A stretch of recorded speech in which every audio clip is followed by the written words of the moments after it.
अस्सलामुअलैकुम।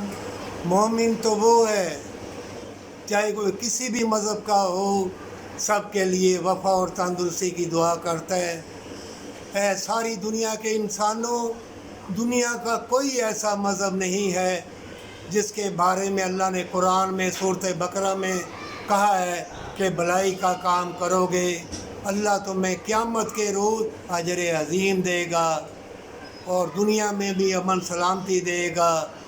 ये जो इंसानियत इस्लाम के दुश्मनों ने हवाएं मुज़र, खाने मुज़र, हर चीज़ अपने कंट्रोल में लेना चाहते हैं।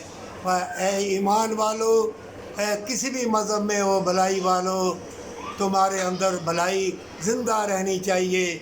इसी में तुम्हारी तंदुरुस्ती है, इसी में तुम्हारी औलाद तुम्हारा साथ देगी, इसी में मौसम और ये हवाएं, ये मुस्कराते हुए फूल, ये आबशारें, ये खाने पीने वाली चीज़ें तुम्हारे साथ वफ़ा करेंगी।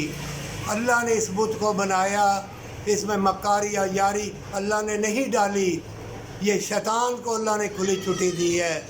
अल्लाह ने तुम्हें दीन इस्लाम फितरत के ऊपर पैदा किया, चाहे हिंदू के घर पैदा हो, चाहे सिख के, चाहे यहूदी के घर पैदा हो या बुत परस्त के, किसी मज़हब के घर में बच्चा पैदा हो तो इस्लाम उसके दिल में होता है। अल्लाह उसके अंदर नूर मुस्तफ़ा की तजल्ली से दीन इस्लाम का दिया जलाता है हर ज़ई रूह के अंदर, चाहे कहीं भी पैदा हो। जब हम उसे तरबियत देते हैं, चाहे वो हिंदू हो, सिख हो, क्रिश्चन हो या मुस्लिम हो, यहूदी हो, वो तरबियत की वजह से फिर उसमें नामा माल में जो लिखा होता है वो करता है। एक दरवाज़ा अल्लाह ने तौबा का रखा है, किसी भी मज़हब का हो, दीन इस्लाम में तौबा है और दीन इस्लाम में जन्नत है, जन्नत है पर सच्ची तौबा के साथ।